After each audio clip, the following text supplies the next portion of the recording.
Welcome back to the transfer show. Let's focus on Liverpool now, the biggest spenders so far in the summer window.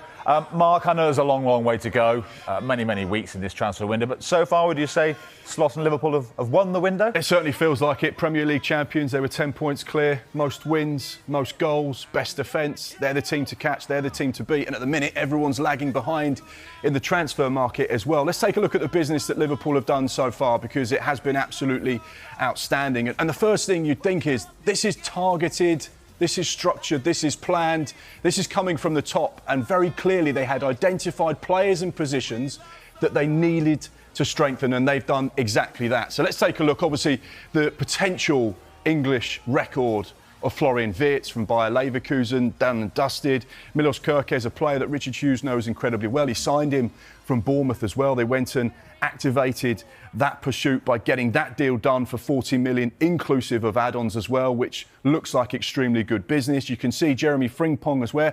That was a release clause of 35 million euros. That got done and dusted. And then Mamardashvili was actually signed last summer, but he went back out on loan, and now he's re-linking up with the squad as well. And then a couple of little pieces of business down the bottom there as well. Freddie Woodman joining this week on a free after his deal from Preston North End was sorted. So I think the key thing you see here really is a complete rejuvenation of Liverpool's goalkeeping department. So they've obviously got Georgi Mamardashvili, who came in last year.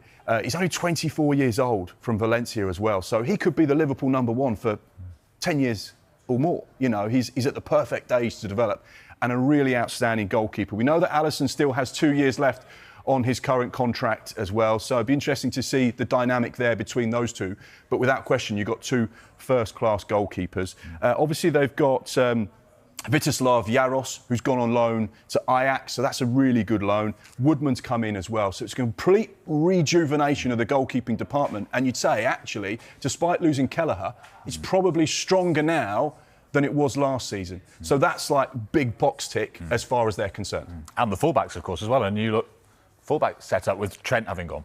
Yeah, so this is, again, another exciting part. Let's take a look at what the potential back four could be for Liverpool next season, because you look at it straight away. Conor Bradley, hugely exciting fullback. He's really developing into a top-class player. I know that Arne Slot and the hierarchy at Liverpool very fond of him.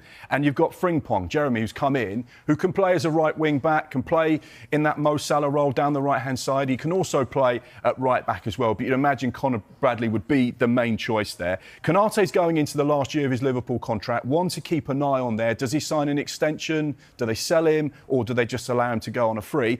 That's where the Mark Gahey talks are coming. Now, our information here is that Sky Sports News Liverpool very much in the market for a centre-back. They like Mark Gahey, goes into the last year of his Crystal Palace contract. However, the price at the moment, we don't know what Steve Parish is saying, this is what I want. However, it needs to come down for Liverpool to be at the table. Liverpool won't pay £40+ million for a player that's into the last year of his contract if there is a more sensible price attached. Now, at the end of the day, he's a Crystal Palace captain, and Palace can say, well, actually, no, we want 45 million and 45 million only. But do they want to risk losing him for free this time next year?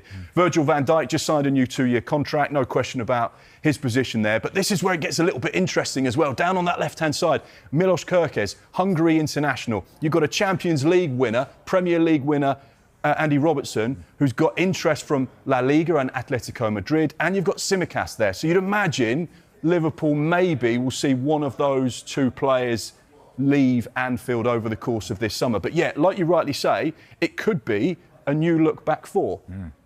Options there then. What about further forward? How blessed are they with options in attack as well? Now, this is where it gets quite exciting, actually, and I think this is where Liverpool are going to be a team to watch, because we know that Arne Slot can be quite creative. Now, let's take a look at the forward attacking options for Liverpool for this season coming. And this is a really interesting team. Now, this goes back to February this year when they played at the Etihad against Manchester City. They played a 4-2-4. And you're saying to me, hang on, 4-2-4? They didn't play with a recognised number 9. Now, in 22 of their 38 Premier League games this season, Liverpool went with a recognised number 9. But it's only just over half. So on so many occasions, Arne Slot is comfortable with playing a false 9. Now, I think with the signing of Florian Wirtz, you're going to see this formation a little bit more. you're going to see a 4-2-4 because Florian Wirtz can go and play that Curtis Jones role. We know that Luis Diaz can play as a false nine. We know that Mo Salah's a lock-in on the right-hand side, and Dominic Szoboszlai can also play that role. But you saw the likes of Diego Jota play there, who would transition from the left side to the right side, or play as a false nine. Florian Wirtz is versatile as well. He can play anywhere across that line. So I think when you look at that and you go, well, Jota started 14 Premier League games. Darwin Núñez, the recognised number 9, only started 8 Premier League matches. I think you get a little indication that whilst they're in the market for a number 9, Arne Slot would say, we don't get one. I'm actually quite comfortable because I like playing this formation. I like playing with 4 up front and no recognised number 9, and that playing that false 9 because that gives me the opportunity to transition between players, be really quick on the break, and actually I like that kind of setup. So it'll be interesting to see what Liverpool do over the course of this season because they now have that option where they can use this formation, which they did at the Etihad and won the game incidentally, a lot more regularly this season coming. And they've got a lot of business done early. We said over £200 million, and we're still in June. How, though, do you see the next few weeks playing out for Arne Slot in the transfer market? How much activity do you expect to see? Well, like I said at the start of this segment, Liverpool have been so efficient. They've clearly had their targets and they've gone out and got them. So therefore, they can sit back, relax and go, well, the players are coming back for pre-season in the next week or so. I'm actually really comfortable with the squad I've got. I'm happy with the players we've got. I think we've strengthened in the right areas. However, this is where it gets interesting because Liverpool are still in the market to try and sign players. We know they're looking for a right-sided centre-half. We know potentially a number 9. But if you said to me, right, Jarell Quansah has gone to Bayer Leverkusen, that is done and dusted. The medical will happen this week now that England have won the the European Under-21 Championships. So he's gone. That's obviously 100% PSR profit because he comes through the academy. Just say they sell Darwin Núñez for £40 to £50 million. That takes that to 85. There's interest in Luis Diaz there, although there's a reluctance on Liverpool's part to sell someone of his importance to the side.